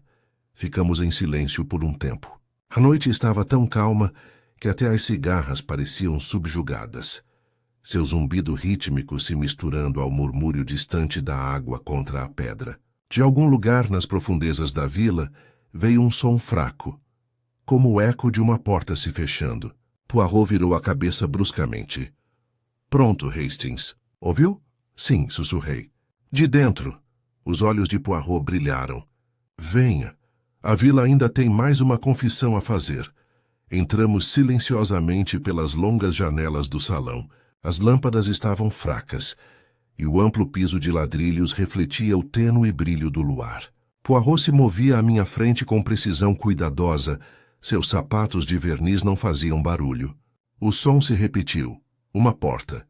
Depois o leve raspar de metal como se uma gaveta estivesse sendo arrombada. Seguimos o barulho pelo corredor em direção ao escritório. A porta estava entreaberta e, pela estreita fresta, vimos uma figura curvada sobre a escrivaninha de Lady Isobel. A luz do abajur incidiu sobre a curva do cabelo escuro. Era a senhorita Vera Lydon. Ela vasculhava as gavetas com uma energia frenética, resmungando baixinho. Papéis se espalhavam pela escrivaninha. Um abridor de cartas brilhava perto de sua mão. Poirot entrou na sala. Mademoiselle, alguém poderia perguntar o que a senhora procura com tanta avidez. Ela ofegou girando, o rosto branco como mármore. Você me assustou. É recíproco, garanto, disse Poirot suavemente, avançando alguns passos. Encontrar uma dama vasculhando a correspondência de outra na calada da noite. Não inspira calma. Seus olhos se voltaram para a janela como se estivesse planejando uma fuga. Eu só estava procurando minhas cartas. Coisas particulares que Lady Isabel guardava. Ela não tinha o direito de... Poirot ergueu um dedo. Não, mademoiselle. Não vamos inventar desculpas enquanto a tinta da culpa ainda seca em seus dedos. A senhora não veio aqui atrás de cartas de amor. Veio destruir algo. Talvez o original de uma carta já enviada. Ela prendeu a respiração. Não sei o que você quer dizer. Ah, mas você sabe, disse Poirot suavemente. Foi você quem enviou o bilhete anônimo esta manhã, não foi? A letra disfarçada, a tinta diluída para borrar os traços. Mas aos olhos de Hercule Poirot, a ilusão falha. Veja bem, comparei com um bilhete que você deixou mais cedo. Um pedido de toalhas para a empregada. As curvas do íxio, a inclinação do T, a leve pressão para a direita, é a mesma letra. A compostura de Vera se desfez. Ela o encarou, os lábios se abrindo silenciosamente. Então, com repentina veemência, disse, sim, fui eu enviei. Mas não para machucá-la, para libertá-la. Poirot inclinou a cabeça. Libertá-la. De quê? Da culpa dela, ela sussurrou. Daquela casa, daquela maldição. Ela nunca te contaria a verdade sozinha. Ela se convenceu de que era inocente. Eu queria que você a obrigasse a encarar isso. Achei que, se ela confessasse, tudo acabaria. O passado finalmente morreria. A expressão de Poirot se suavizou. Você se importava profundamente com ela. Sim, disse Vera com a voz embargada. Ela foi gentil comigo quando ninguém mais foi. Eu devia a ela minha carreira, minha chance de viver decentemente novamente. Mas esse lugar estava acabando com ela. Todo pôr do sol ela ficava naquele terraço olhando o mar. Eu não aguentava. A voz de Poirot era baixa, mas firme. E, no entanto, você sabia da verdade há muito tempo, não é mesmo? Você esteve aqui uma vez anos atrás. Os olhos dela se arregalaram. Como... A fotografia, mademoiselle. Sobre a lareira do salão. Um piquenique à beira-mar. Lady Isabel, seu marido, Calderon, e uma mulher mais jovem cujo rosto só reconheci esta manhã. Você. Você já era Vera Lydon naquela época, embora com outro nome. Uma governanta, talvez. Ou uma dama de companhia da dama. Você testemunhou a briga que levou à morte de Manuel. Ela afundou na cadeira mais próxima, derrotada. Eu estava lá, eu vi tudo. Deixei a Inglaterra logo depois, mudei de nome, tentei esquecer. Mas quando Lady Isabel me convidou para vir aqui no ano passado, percebi que ela não me reconheceu. Ou talvez tenha escolhido não me reconhecer. E então Diego apareceu. Pensei que o destino tinha chegado para terminar o que o mar começou. Poirot a encarou com seriedade. E então você escreveu a carta, esperando que a verdade trouxesse a paz. Vera assentiu com lágrimas brilhando. E não confessou? Ela confessou, não é? A culpa é dela, não minha. Poirot suspirou. Não, mademoiselle. A culpa é de muitos. Lady Isabel pode ter pecado por silêncio, mas você pecou por engano. No entanto, entre vocês dois, talvez haja algo como justiça. O mar leva, sim, mas também purifica. Por um longo momento, nenhum de nós falou. Então Poirot disse baixinho, vá agora, mademoiselle. As autoridades não vão incomodá-la. Mas deixe a Espanha imediatamente. A vila não precisa de mais fantasmas. Vera levantou-se trêmula e saiu da sala sem dizer mais nada. Quando ela se foi, Poirot foi até a janela e olhou para o horizonte iluminado pela lua. Agora acabou, Hastings. Realmente acabou. A verdade fechou o ciclo, e a maré vai virar. Juntei-me a ele na janela. Lá embaixo, as ondas batiam suavemente nas rochas, apagando as pegadas que havíamos deixado naquela manhã. A voz de Poirot era um murmúrio. O coração humano, Hastings, é como o mar. Ele esconde, revela e, com o tempo, perdoa. Ele se virou, sua silhueta emoldurada pelo luar, seu bigode brilhando levemente. Venha, mon ami. A noite é longa, mas amanhã será brilhante. E talvez, por uma vez, possamos desfrutar do nosso café da manhã sem um assassinato entre os pratos. Sorri levemente, enquanto voltávamos para o salão silencioso. As ondas sussurravam atrás de nós, rítmicas e pacientes, como se até elas aprovassem que Hercule Poirot tivesse restaurado a ordem mais uma vez sob o luar espanhol. A manhã seguinte amanheceu com uma claridade estranha, como se o próprio mundo buscasse purificar os resquícios de mentira que pairavam no ar. O céu se estendia amplo e brilhante. O mar abaixo dos penhascos ondulava como vidro derretido sob a luz da manhã. A casa del Mirador estava silenciosa. Seus corredores silenciosos. Seus hóspedes já tinham ido embora. Apenas o eco dos acontecimentos recentes parecia percorrer os corredores, uma corrente invisível que não podia ser dissipada pela mera luz do sol. Poirot estava no terraço, imaculado como sempre, seu terno cinza recém-passado, o chapéu apoiado no ângulo perfeito. Ele observava o horizonte com uma intensidade que parecia inadequada para um homem que havia declarado o caso encerrado. No entanto, eu sabia que não.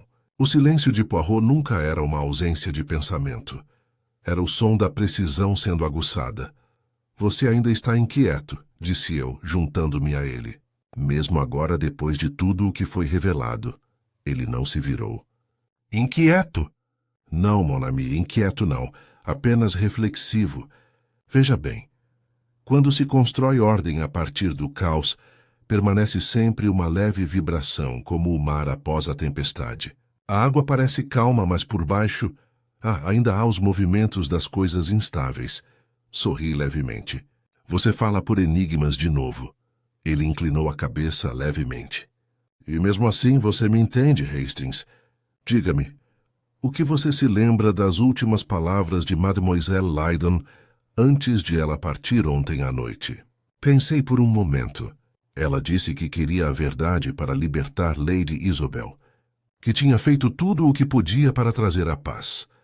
Os lábios de Poirot se curvaram daquela forma leve e enigmática que eu conhecia tão bem. A paz é uma coisa curiosa, mon ami. Quando se busca por meio do engano, só se alcança a ilusão. Franzi a testa. Você não acredita nela? Ele se virou então, seu olhar claro e afiado como a luz da manhã. Eu acredito que ela disse uma verdade, mas não o verdade. Havia algo em seu tom, uma hesitação não de culpa, mas de dissimulação. É uma diferença delicada, Hastings, mas que as pequenas células cinzentas detectam com certeza. Antes que eu pudesse responder, ouvimos passos atrás de nós. Inês Alvares se aproximou com a expressão serena, porém pálida, o cabelo escuro preso com esmero, apesar do cansaço evidente nos olhos. Ela segurava um envelope lacrado em uma das mãos. Para o senhor, Monsieur Poirot, disse ela baixinho. Chegou por mensageiro ao amanhecer. Poirot aceitou com uma leve reverência de agradecimento, rompeu o lacre e desdobrou a folha solta. Suas sobrancelhas se ergueram e depois se uniram. Então. O mar, ao que parece, manda uma última onda. Olhei por cima do ombro dele. A carta era breve, não mais do que algumas linhas escritas com uma caligrafia familiar e elegante. Monsieur Poirot, estou deixando a Espanha como o senhor aconselhou. Mas antes de partir, preciso lhe contar a verdade, toda a verdade, sobre o que aconteceu na noite em que Diego morreu. Encontre-me na enseada ao pôr do sol, onde as ondas o tocaram pela primeira vez. Venha sozinho. Eu olhei para a página, inquieto. Pode ser uma armadilha. Você não vai mesmo? Poirot deu um leve sorriso. Meu caro Hastings, quando uma mulher escreve sobre a verdade, é preciso sempre ouvir. O risco é pequeno. A recompensa talvez grande, mas não iremos despreparados, não? Ele dobrou a carta e guardou-a cuidadosamente no bolso. Ao pôr do sol veremos que nova maré surgirá. O dia transcorreu com uma tranquilidade enganosa.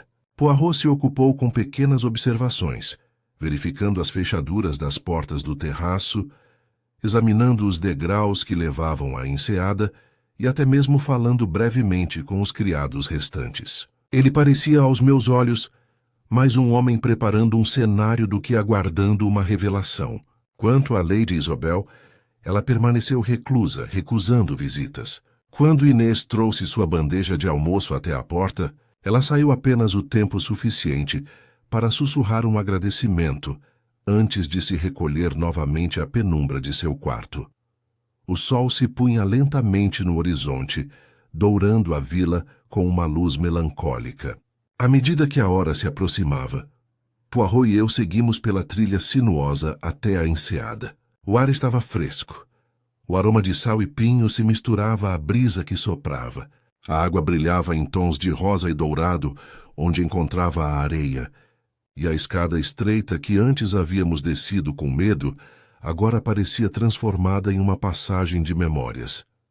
Na base do penhasco, Vera Lydon aguardava.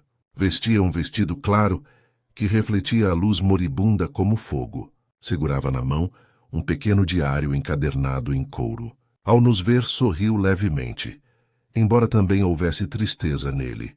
Monsieur Poirot, disse ela com a voz baixa, mas firme. O senhor veio. Dei minha palavra, respondeu ele gentilmente. E quando se lida com a verdade, é preciso cumprir tais promessas. Ela assentiu. Então você terá. Ela lhe entregou o diário. Pertencia ao marido de Lady Isabel, Sir George. Encontrei-o anos atrás, escondido em um baú quando eu era sua companheira. Guardei-o porque temia o que continha. E agora não posso mais carregá-lo. Poirot abriu a primeira página. A letra era ousada, masculina e raivosa. Ele leu em silêncio, franzindo a testa enquanto virava as páginas. Então fechou o livro suavemente. Mon Dieu, sussurrou. Então foi ele, o próprio marido, que começou tudo. O contrabando, as transações falsas, os subornos aos agentes da alfândega. Calderon foi apenas seu instrumento. E quando Manuel descobriu a fraude, ele o confrontou. A luta, a queda, não foi acidente. Foi assassinato, escondido sob a tempestade. A voz de Vera tremeu. Sim, Lady Isabel acreditava que ele era inocente até o dia em que encontrou isso. Ela queimou metade das páginas, mas eu guardei o resto. Achei que se a verdade viesse à tona, isso a destruiria. Então escondi. Poirot olhou para ela com ar grave. E agora você revela. Ela merece paz, disse Vera suavemente. Não a falsa paz do silêncio, mas a verdadeira, nascida do conhecimento. E eu mereço me livrar disso. Ela se virou para a água com o olhar distante. O senhor tinha razão, Monsieur Poirot. O mar não guarda segredos. Só os devolve quando estamos prontos. Por um momento, nós três ficamos ali, o vento levantando a barra do vestido dela, as ondas sussurrando contra a praia. Então Poirot guardou o diário dentro do casaco. A justiça, disse ele calmamente, às vezes é uma maré longa. Ela chega à costa lentamente, mas quando chega, lava tudo o que resta.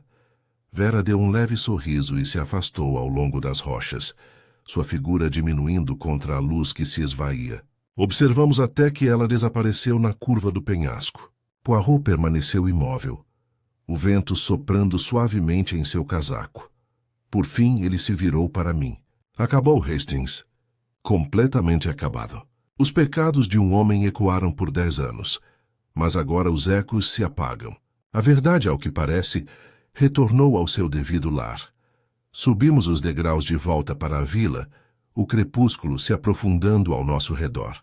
Quando chegamos ao terraço, as primeiras estrelas já haviam aparecido, frias, distantes e constantes. Poirot olhou para elas e sorriu levemente. A ordem foi restaurada, disse ele. E até o mar ela aprova. Segui seu olhar através da água escura. As ondas rolavam suavemente, luminosas sob o luar, apagando as últimas pegadas da areia lá embaixo, até que parecia que nada jamais havia perturbado aquela costa tranquila. A noite após a confissão de Vera transcorreu em um silêncio que parecia quase sagrado. Uma névoa suave vinha do mar, agarrando-se aos penhascos e envolvendo as balaustradas de pedra da casa del Mirador, como o hálito de fantasmas finalmente autorizados a descansar. A vila dormia cedo. Até os criados se moviam como espectros, apagando as últimas lamparinas com reverência, como se temessem que o menor som pudesse despertar as memórias agora em paz dentro daquelas paredes. Poirot, no entanto, não era de dormir facilmente. Encontrei-o na sala de estar perto da meia-noite, em pé junto à lareira fria, com as mãos cruzadas atrás das costas. A única lâmpada lançava uma pequena poça dourada ao seu redor, projetando sua silhueta esguia contra o piso de ladrilhos. Sua expressão não era de triunfo, mas de profunda introspecção, como se conversasse silenciosamente com algo invisível. Você não consegue dormir, eu disse, sentando-me numa cadeira perto da janela. Achei que, finalmente, você se permitiria descansar. Poirot ergueu os olhos com um sorriso fraco. O descanso, meu caro Hastings, é privilégio daqueles que se contentam com a superfície das coisas. Mas para Hercule Poirot, até a paz deve ser examinada, colocada sob a luz como se segura um diamante fino, para ver se alguma falha permanece invisível a olho nu. Dei uma risadinha. Certamente até os diamantes precisam parar de ser lapidados em algum momento. Ah, talvez, disse ele com o olhar distante. Mas diga-me, Hastings, você não sente? Esta casa respira de forma diferente agora. A tensão desapareceu. No entanto, ainda há algo... Um eco. Ele assentiu lentamente. Quando tudo é confessado e perdoado, ainda há a questão das consequências. A verdade pode trazer paz, sim, mas também traz mudança. As pessoas, Hastings, não permanecem como eram quando seus segredos são revelados. Elas recomeçam, ou então se separam. Antes que eu pudesse responder, passos se aproximaram suavemente do corredor. Era Inês Alvarez. Ela hesitou na porta, com o chale agarrado aos ombros. Seus olhos estavam vermelhos, mas límpidos. Monsieur Poirot, disse ela baixinho. Lady Isabel deseja vê-lo. Ela está na capela. Ah, Poirot endireitou-se imediatamente. A capela? O cerne deste mistério. Muito bem. Pegou o chapéu e fez sinal para que eu o seguisse. A névoa se adensara lá fora, e o ar noturno estava fresco, com cheiro de sal e pedra. O caminho para a capela era estreito e meio velado, e a lanterna que Inês carregava projetava sombras longas e ondulantes ao longo do caminho. O som das ondas lá embaixo era fraco, mas constante, como a respiração compassada do próprio mar. Quando chegamos à pequena porta em arco, Lady Isabel estava ajoelhada perto do altar, com as mãos entrelaçadas frouxamente à frente do corpo. Uma única vela queimava ao lado dela, sua chama oscilando na corrente de ar. Ela se levantou lentamente quando entramos. Monsieur Poirot, disse ela com a voz firme mais baixa, o senhor tinha razão. O mar não guarda segredos, e eu também não. Escrevi uma declaração para as autoridades. O inspetor a receberá pela manhã. Poirot curvou-se gentilmente. A senhora fez o que a consciência exigia, madame. Isso é tudo o que qualquer um de nós pode fazer. Ela se virou para a vela, a luz delineando seu rosto com uma graça frágil. Tem mais uma coisa. Quando você foi embora ontem, percebi que não tinha lhe contado tudo. Depois que George morreu, pensei que a verdade tivesse se afogado com ele. Mas a culpa... Ah, ela continuava viva. Calderon veio até mim, dizendo que a polícia suspeitaria de nós dois se o contrabando viesse à tona. Ele se ofereceu para cuidar de tudo, para fazer os vestígios desaparecerem. E eu permiti. Esse foi o meu crime. Não o que eu fiz, mas o que eu permiti. Eu lhe dei meu silêncio. E, em troca, ele me deu esta vila.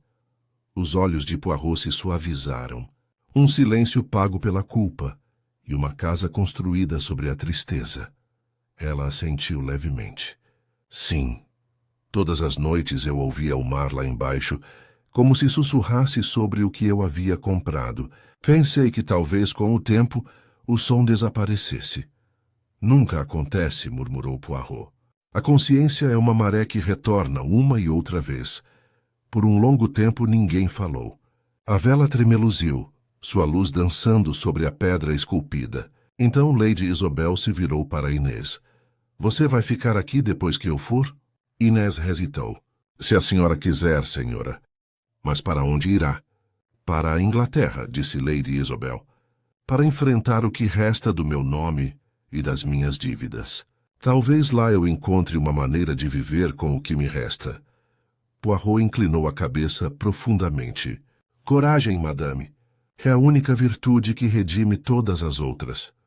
Ela deu um leve sorriso, o primeiro sorriso verdadeiro que vi em seu rosto. Vou tentar. Nós a deixamos então, e quando saímos para a noite, Poirot parou no caminho, olhando para trás, em direção à luz bruxuleante da vela na janela da capela. Veja bem, Hastings, disse ele suavemente. A justiça não é meramente a punição de erros, é a restauração do equilíbrio. Aqui talvez tenhamos alcançado isso. A névoa rodopiava ao nosso redor, prateada pelo luar. Eu não conseguia me livrar da sensação de que a própria vila exalava, como se sua tensão de longa data tivesse finalmente se dissolvido. No entanto, enquanto eu pensava nisso, um som fraco nos alcançou vindo do mar lá embaixo, um chapinhar rítmico, como o de remos cortando a água. Inês enrijeceu-se. Não deve haver barcos a esta hora, ela sussurrou. Poirot inclinou a cabeça ligeiramente. De fato, vamos ver que visitante o mar traz tão tarde. Seguimos a trilha até a beira do penhasco. Através da névoa, um pequeno barco a remo emergiu, sua lanterna balançando suavemente. Um pescador estava na proa, chamando baixinho em espanhol. Ao nos ver, levantou algo embrulhado em pano do fundo do barco e o ergueu. Poirot avançou. O homem colocou o embrulho na areia e recuou. Inês engasgou. Era um pequeno baú de madeira, o mesmo que outrora guardara os desenhos roubados de Goya. O pescador fez o sinal da cruz. A maré o trouxe, disse ele. Achei melhor devolvê-lo para casa. Poirot agachou-se limpando o sal da tampa. Abriu-a com cuidado. Lá dentro, os desenhos haviam desaparecido, substituídos por um único papel dobrado, amarelado e úmido. Ele o desdobrou e suas sobrancelhas se ergueram ligeiramente. É um bilhete, disse ele suavemente. Aos que ficarem, que o mar devolver seja perdoado. A dívida está paga. Está assinado Vera Lydon. Inês levou as mãos à boca. Ela saiu da Espanha ontem à noite. O barco deve ter voltado. Poirot olhou para a água envolta em névoa, com uma expressão grave e infinitamente terna. Não, mademoiselle. O mar aceitou seu último segredo. Ele nos devolve o que devemos guardar, e guarda o que devemos esquecer. O pescador fez uma reverência e empurrou novamente, seus remos desaparecendo no cinza. Poirot fechou o baú e se levantou. Vamos, Hastings. Não há mais nada a fazer. A história termina aqui, como começou, com o mar. À medida que subíamos os degraus novamente, a névoa começou a se dissipar, revelando os primeiros vislumbres da aurora. A vila surgia acima, finalmente serena, suas paredes brancas brilhando fracamente à luz pálida. Poirot parou no último degrau, virou-se para a água e murmurou. Está tudo em ordem agora. O círculo se completou, e enquanto o sol nascia sobre a costa espanhola, derramando ouro sobre o mar calmo, eu sabia que ele estava certo. Os segredos que haviam envenenado a casa haviam desaparecido, lavados pela maré e pela verdade, deixando apenas o ritmo tranquilo das ondas e a figura duradoura de Hercule Poirot, que mais uma vez restaurara o equilíbrio de um mundo que havia se perdido. Na manhã seguinte à dissipação da névoa, a vila exibia a expressão de um convalescente, abatido, composto e determinado a viver. A luz do sol chegava tarde à enseada, derramando-se delicadamente sobre o parapeito e ao longo da escada onde tanto havia sido desfeito. O barco do pescador era apenas uma lembrança no horizonte, e o pequeno baú de madeira, com a última frase de Vera como uma flor prensada dentro, repousava sobre a lareira do escritório de Lady Isobel, como se sempre tivesse pertencido àquele lugar. O inspetor de Málaga chegou logo em seguida, sério, mas não insensível. Ele recebeu a declaração de Lady Isobel em frases calmas e comedidas, e quando ela assinou, sua mão não tremeu. Poirot permaneceu ali, imaculado como sempre, sua atenção não nas palavras, mas na postura da mulher que as escreveu, no controle da respiração, no desabamento de um punho de uma década em torno do coração. Não houve drama. Selkirk permaneceu preso. Calderon, confrontado com as provas convergentes e os fragmentos do diário, renunciou a qualquer brilho de bravata que tivesse preservado. A máquina da justiça avançou com a cortesia e a certeza espanholas. A vila, que havia observado uma dinastia de silêncios, começou a falar em termos práticos. Contas examinadas, chaves recolhidas, papéis organizados com o zelo silencioso de uma família que finalmente se lembrara para que servia. Foi Inês quem trouxe ao inspetor um livro-razão surrado encontrado em uma caixa de ferramentas com a capa manchada de óleo e sal. Meu pai o guardava, disse ela com uma voz cuja firmeza surpreendeu até a ela, de antes, quando ele consertava os barcos e observava as marés. Há registros sobre entregas. Os anos em que os homens do Sr. Calderon vinham à noite. Não é elegante, mas é verdade. Ela disse isso sem amargura, e isso o tornava irrefutável. O inspetor curvou-se diante dela, com o respeito que se demonstra a uma testemunha. E também, embora não soubesse, a um guardião. Ao final da tarde, os funcionários já haviam partido, deixando um leve eco de saltos de botas no piso e a promessa de retornar em uma semana. Lady Isobel mal havia saído da sala de música. Sentou-se perto da janela, onde as cortinas de renda subiam e desciam como a respiração da casa. Ela não estava desabada. A dor não a havia desfeito. Em vez disso, mantinha a delicada compostura de uma pessoa que finalmente encontrou o fundo do poço e consegue se manter de pé. Quando Poirot entrou, ela se levantou imediatamente. Eu vou embora amanhã, disse ela antes que ele pudesse falar. Os advogados cuidam do resto. Amanhã, madame. O tom de Poirot era cortês, mas a única palavra carregava uma indagação. A Espanha me deu o que a Inglaterra não pode, respondeu ela. A verdade. Mas não posso pedir que ela me perdoe também. O ar aqui ficou muito claro. Ela não tolerará minha sombra. Irei para Londres, para vender o que resta para saldar as dívidas que puder. A vila... Ela olhou para além dele, para o brilho azul da tarde. A vila não deveria me pertencer. Poirot inclinou a cabeça, como se ela tivesse chegado a uma conclusão para a qual ele a vinha conduzindo gentilmente. E a quem deveria pertencer? Ela olhou para a porta onde Inês esperava, sem saber se deveria sair ou permanecer. Para aqueles que a vigiaram quando eu a usei como um muro contra o passado, disse Lady Isobel simplesmente. Para aqueles que não serão tentados a usar sua altura para esconder coisas lá embaixo. Ela pegou a mão de Inês com uma graça natural. Se você a aceitar, Inês, colocarei a casa em um fundo fiduciário para você, sob condições que as autoridades aconselharão. Você e a equipe podem escolher se a abrirão como uma pequena pensão ou a manterão privada. Deixem que o lugar conquiste sua própria absolvição por meio de trabalho e gentileza. Se isso soa sentimental, me perdoem. Estou cansada de esperteza. Inês a encarou a princípio incapaz de entender que lhe haviam entregado não apenas um molho de chaves, mas um futuro. Quando a verdade a alcançou, seu rosto se transformou com uma dignidade que a embelezou. Senhora, sussurrou, e então com mais firmeza.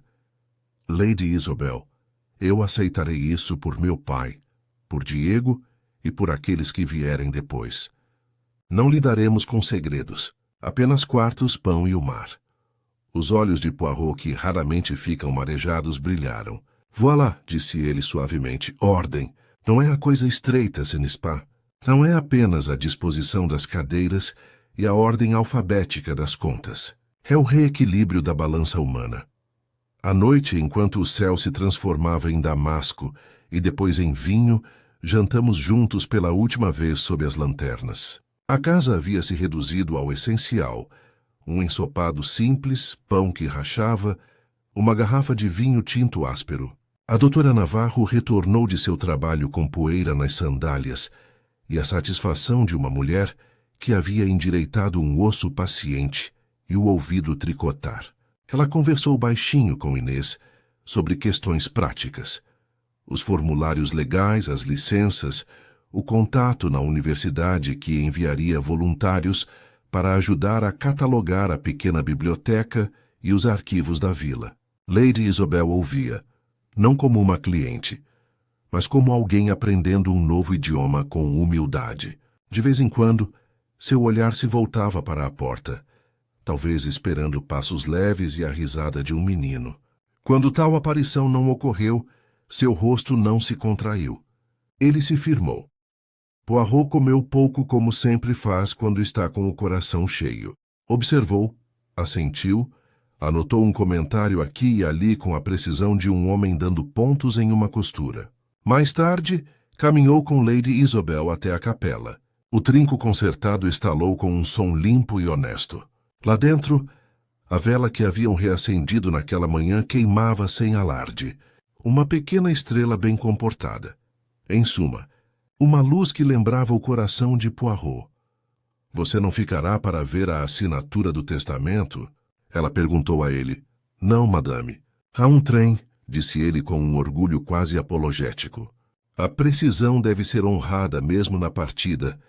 Além disso, ele olhou ao redor do pequeno espaço branco, agora limpo e livre de esconderijos. Minha presença não é mais necessária. Seria como um cirurgião se demorando quando a paciente começa a respirar bem por conta própria. Ela sorriu e, para nossa surpresa, a nós dois, deu um passo à frente para beijar o rosto dele. O senhor é um consolador severo, Monsieur Poirot, disse ela. Mas tem a gentileza de fazer com que a severidade pareça segurança. Quando descemos até a enseada, para uma última olhada, a maré estava baixa. As rochas exibiam suas costas escuras e pacientes, e a água as alcançava com uma suavidade que mais tarde se tornaria ousada. Os degraus, aquelas testemunhas estreitas e traiçoeiras, estavam quase secos. Ficamos parados em silêncio. O mar tem sua própria etiqueta. Ele não gosta de muita conversa. Por fim, Poirot disse: Veja bem, Hastings, como é curiosa a conduta da verdade. Durante anos é a tempestade que se teme, e então, quando ela finalmente chega, aprendemos que era a calmaria que era perigosa. Na calmaria, a podridão se espalha. Na tempestade, a podridão é arrancada. Inclua todos nós na lição, eu disse, sem querer brincar. Mas certamente. Ele sorriu, e o luar realçou os fios prateados de seu bigode. A Lady Isabel, que confundiu silêncio com paz. A Calderon, que confundiu inteligência com imunidade. A Selkirk, que confundiu dinheiro com abrigo. A Mademoiselle Vera, que confundiu meia-verdade com misericórdia. E há o pobre Diego, que confundiu coragem com invulnerabilidade. Só o mar, como é sábio, não confundiu nada. Ela esperou, devolveu o que era necessário e guardou o que seria prejudicial para lhe dar. E você, Poirot? Perguntei. O que você errou? Ele refletiu sobre isso com uma franqueza incomum. Talvez eu tenha confundido velocidade com certeza nas primeiras horas, disse ele. Eu estava prestes a fechar o livro depois da confissão, e ainda assim uma página permaneceu intacta. Estou corrigido. Faz bem para a alma, mesmo uma pequena e simétrica. Ele ajeitou a gravata com falsa gravidade. Ordem não é pressa, é exatidão. Chegar ao fim no momento exato, lá. Partimos ao amanhecer do dia seguinte. Não havia multidões nos acenando, nem pétalas jogadas na escada, Inês estava parada no parapeito com o Dr. Navarro. Lady Isobel não desceu, mas um lenço branco esvoaçou uma vez de uma janela superior e depois se retirou. O carro murmurou ao longo da entrada e a vila recuou. A torre, o teto da capela como uma mão dobrada. A brilhante camada de mar cujo rosto parecia recém-lavado.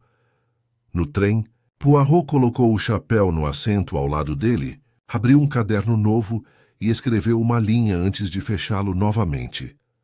O mar põe as coisas em ordem. O mar traz as coisas de volta. Ele olhou para os olivais que passavam e disse: deixamos para trás uma casa que aprenderá a conviver com a altitude. Você verá, Hastings. Os cômodos se encherão de ar fresco, da música dos viajantes, de crianças que perguntam alto demais. É assim que um lugar escolhe a vida depois de ter provado a morte. E as pessoas? Perguntei. O que acontece com elas? Lady Isobel escreverá cartas, disse ele, não para pedir perdão. A vida não é um banco que acredita desculpas, mas para colocar os nomes em seus devidos lugares em sua mente. Ela caminhará na neblina londrina e descobrirá que ela é menos enganosa que o sol andaluz, pois admite ser um véu. Inês aprenderá a álgebra dos livros razão, a geografia dos reparos, a diplomacia dos hóspedes. Será enérgica com aqueles que esperam mais do que pagam, gentil com aqueles que esperam menos. O Dr. Navarro desenterrará uma pedra de mosaico que outrora viu sandálias romanas e pensará por um momento em um menino que observou um mar moderno e pagou o preço mais alto pela verdade. Quanto a Mademoiselle Vera, aonde quer que ela vá, ela finalmente desempenhará um papel que não requer palco. Ela se lembrará de que uma mentira dita por amor ainda é uma mentira e começará a falar em frases completas. Ele fechou os olhos brevemente, não dormindo, mas naquele quarto interior arrumado onde guarda suas conclusões. Quando os abriu, a paisagem havia se deslocado, e o trem havia encontrado seu ritmo longo e uniforme. Ele deu um tapinha no meu braço. Viu, mon ami? Não há triunfo aqui, apenas alinhamento. É o suficiente. O mundo é um pouco mais reto em um pequeno lugar. Não se deve ser ganancioso com a justiça. Ri baixinho. Perdoe-me se eu for gulosa com o café da manhã quando chegarmos à próxima estação. Mas é claro, disse ele radiante, a ganância por croissants é quase uma virtude. É a única ganância que melhora a simetria. Comemos bem e no cruzamento o ar estava fresco e cheirava levemente a ferro e laranjas. Antes de embarcarmos na conexão, olhei para o oeste. É claro que não conseguia ver a vila dali. Apenas um vislumbre dela, branca no penhasco azul abaixo, uma única janela captando a manhã. Naquele painel imaginário, imaginei uma mulher abrindo as persianas para deixar o dia entrar. E como não sou tão inteligente quanto Poirot, mas talvez seja mais dada à esperança, acreditei que o mar infinitamente paciente aprovaria o gesto e manteria sua posição. Poirot seguiu meu olhar. Assentiu como se eu tivesse falado e fez uma observação final, como um maestro levanta a mão e deixa o último acorde se estabelecer. Lembre-se, Hastings, existem crimes das mãos e crimes do coração. A lei pode punir os primeiros. Só a verdade pode corrigir os segundos. Mas quando se encontram, como aconteceu na Espanha, então a ordem retorna. Essa é toda a vitória que um homem razoável deveria desejar. O apito soou. O trem se recompôs e partiu. A Espanha se desenrolou. Vinhedos e vilas brancas e sempre uma faixa azul ao longe como uma promessa cumprida. Não olhamos para trás, não havia necessidade. O mar estava atrás de nós e também à nossa frente. O que é outra maneira de dizer que a ordem, uma vez restaurada, tem o hábito de estar em todos os lugares ao mesmo tempo, como uma maré que sabe a sua hora e se recusa a se atrasar.